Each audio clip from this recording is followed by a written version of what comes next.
Depuis plus de 2 décennies, à l'est de la République démocratique du Congo, une guerre silencieuse continue de déchirer des vies.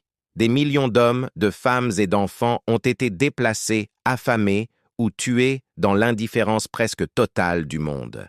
Pourtant, cette terre, riche de ses forêts, de son peuple et de ses minerais, demeure l'un des symboles les plus douloureux des contradictions de notre humanité.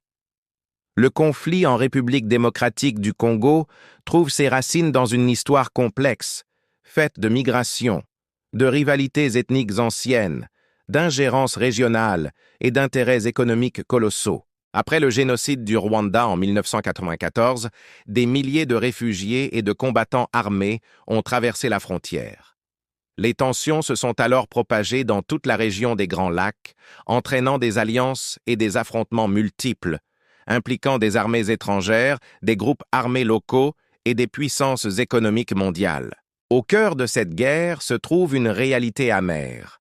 Le sol congolais regorge de ressources rares et précieuses.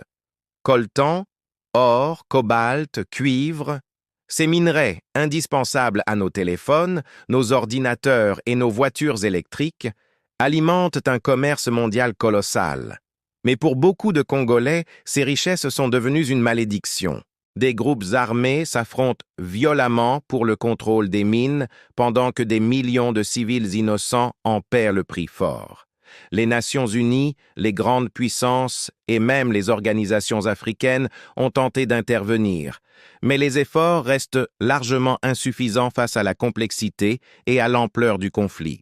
Les promesses de paix se répètent, les conférences s'enchaînent, mais sur le terrain, la souffrance continue. Des rapports indépendants décrivent la situation comme l'une des plus graves crises humanitaires de notre temps. Et pourtant, le monde semble regarder ailleurs. Dans les villages, les écoles détruites, les familles séparées et les enfants orphelins témoignent d'une génération marquée à jamais par la guerre. Mais malgré tout, la résilience du peuple congolais demeure. Dans chaque marché, dans chaque camp de déplacés, une étincelle d'espoir continue de briller. C'est celle d'un peuple qui refuse de mourir dans le silence et l'oubli. Ce n'est pas seulement une guerre du Congo, c'est une guerre contre l'indifférence, contre l'injustice, contre la logique du profit avant la vie humaine. Chaque fois que nous utilisons un appareil électronique, souvenons-nous que derrière cette technologie, il y a peut-être la souffrance d'un enfant ou d'une mère. L'Afrique mérite la paix. Le Congo mérite la paix.